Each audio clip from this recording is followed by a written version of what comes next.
You're watching Newsday TV. Thanks for joining us. I'm Ken Bufa. Police responded to a bomb threat at former Congressman Lee Zeldin's Shirley home. Donald Trump's transition team say threats were made to several of his cabinet nominees and administration appointees. The president-elect has chosen Zeldin to head the Environmental Protection Agency. Now, in a statement, Zeldin said in part, "A pipe bomb threat targeting me and my family at our home today was sent in with a pro-Palestinian themed message.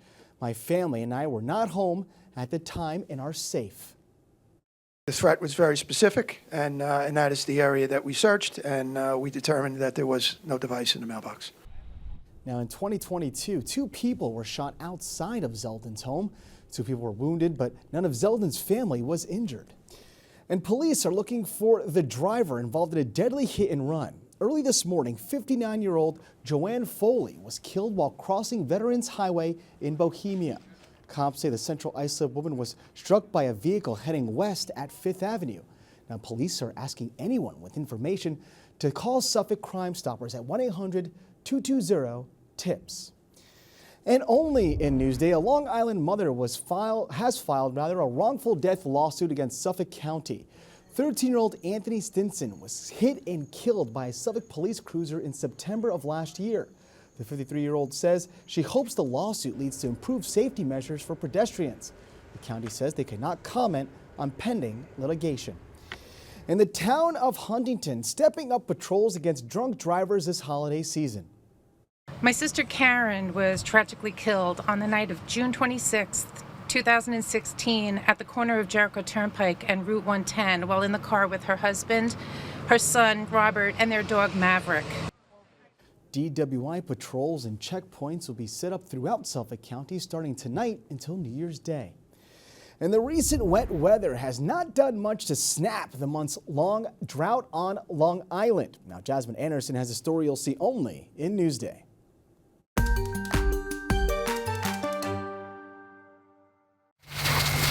The driest autumn in decades has been creating challenges for people like firefighters and farmers. It's hard to plan, as a grower, it's hard to plan for next season because you really have no idea what you're going to get. Despite recent rain, Long Island is still experiencing drought conditions. The conditions have helped fuel more than 350 brush fires across Long Island. Nassau County is much more vulnerable to drought impacts than Suffolk County. Nassau County is 90% developed, which means there's much less open space for rainwater to recharge and replenish that underground aquifer system. Some environmentalists worry what will happen if the drought continues. 3 million people rely on this underground drinking water supply, and these are our water wells. So our water suppliers have the wells down in here. They suck up the drinking water and they distribute it to communities. We have to have enough water under the ground to supply the water for 3 million people. And drought threatens that. If you're wondering how we measure our water, you'll have to go underground to find out. Alex Wong, a USGS hydrotech scientist, is using calibrated electric tape to measure the water level at a well in Westbury. Until we hear the beep, and that tells us where the water level is. He then calculates his new findings and uploads the data. And our current measurements are showing that we're at 75 feet, which is normal range. This process is performed at wells across the island. And as of now, the U.S. Geological Survey says our drinking water levels are within normal ranges. And even though it is dry right now, the aquifers maintain themselves. It's not like surface water where a river might run dry. Jasmine Anderson, Newsday TV. Important stuff. Now, to read more about the drought, go to Newsday.com. Click Get More below the Newsday TV video box. All right, another Uncle Giuseppe's is opening up on Long Island. The new location will open on Sunrise Highway in Bohemia in a former Babies R Us store. The Sayville Plaza Shopping Center is already home to an Aldi grocery store. The new Uncle Giuseppe's is slated for next year.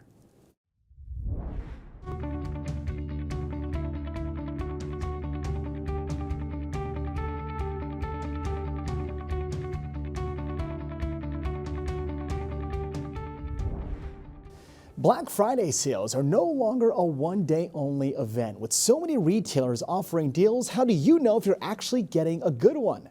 Joining us now is Chip Lupo, writer and analyst at Wallet Hub. So Chip, Wallet Hub surveyed more than 4,000 deals from 13 major retailers. So what are the best places to shop on Black Friday? When it comes to Black Friday, believe it or not, your best deals are still with your mainstream retailers, and these include outfits such as JCPenney, Max, Macy's, and Belk. And JCPenney is at the top because you can get discounts from there as high as 76% on select items, followed by Belk at about 72%, and Macy's at about 57%. So that's roughly about the average. Now, these stores, there's significant markdowns across various categories, particularly things such as jewelry, appliances. Yes, appliances are a hot item on Black Friday, and of course, apparel. Now, how can shoppers differentiate between actual deals versus marketing traps? Now this is an important point because you want to compare discounts to regular prices. Focus on the retails that are known for significant markdowns, such as JCPenney's, Belk's, Macy's. Again, we're talking about average discounts up to 76%. Utilize price tracking tools, whether it's through the retailer or through a third party, and check early.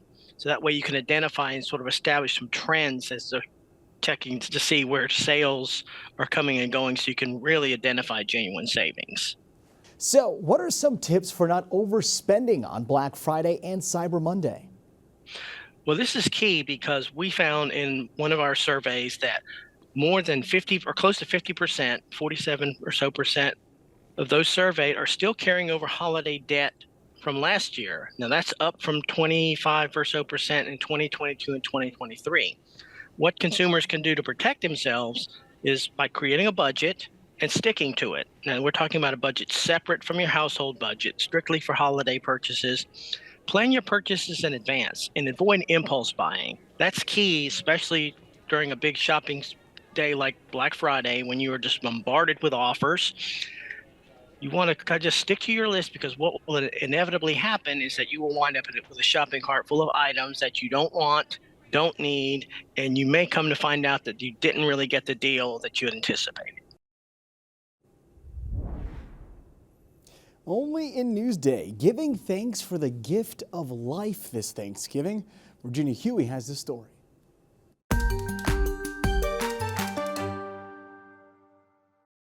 I'm blessed to be here. This Thanksgiving, Kenneth Spaeth of Bayport is grateful for a second chance at life.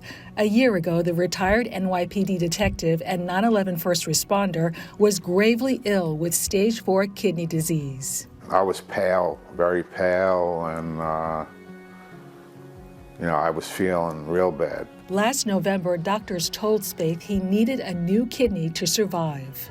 I was scared.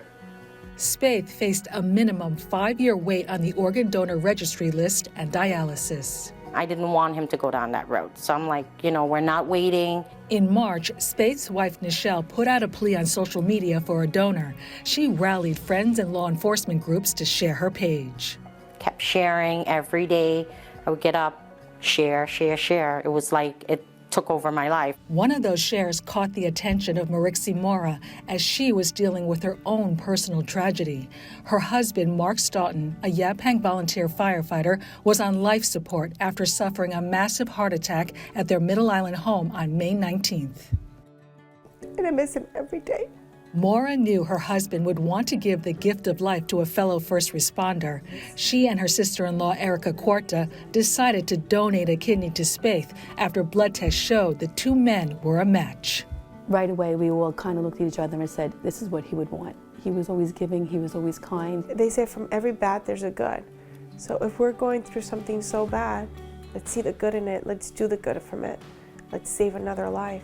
Hours after Stoughton died on May 28th, Spaeth received his healthy kidney in a successful transplant operation at North Shore University Hospital. The gift of life gave a grieving family solace and another hope. I know that he's out there, he's still saving people, doing good for others, just like he used to do here when he was here on earth with us. That brings me a lot of joy. It gives me a lot of tranquility. Space says he'd like to meet Maura someday to thank her in person. Until then, he wants to send a message to her. Mark, you saved my life. I got to honor two families now. My family and their family. So I'll always keep that in my heart and, do the right thing. For Newsday TV, I'm Virginia Huey. Now, to see more exclusive stories like this, go to Newsday.com, click Get More, below the Newsday TV video box. All right, now let's take a look at your Long Island weather and your Thanksgiving weather, of course. Now, you know there's rain coming, and there it is on the graphic. Tonight, we're in the 40s, and there will be showers a little later on. Take a closer look at Turkey Day. You can see it's pretty much a washout. Temps are a little warmer than usual. They're in the 50s. And as for the 7-day forecast, let's see if the rain just sticks to Thursday. Yeah, it does. It looks like we're dry for the rest of the week. Temps are fairly low, and the clouds are here too. Long Island weather is brought to you by PTRC. You're watching Newsday TV. I'm Ken Buffa. Have a great Thanksgiving, and thank you so much for joining us.